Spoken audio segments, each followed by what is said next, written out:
Hi entrepreneurs! In this video, ituturo namin sa inyo ang Gulaman in a Cup Negosyo Idea. We need our plastic cups, inJoy Gulaman flavors, water, and cooking equipment. Let's start! First, let's cook our gulaman.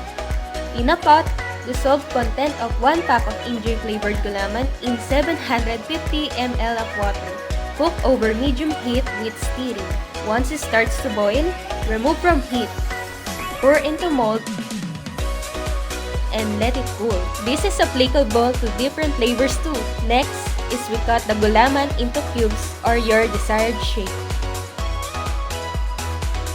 Then put it into your transparent cup. Now to make things more attractive and exciting, we can add this to our scramble.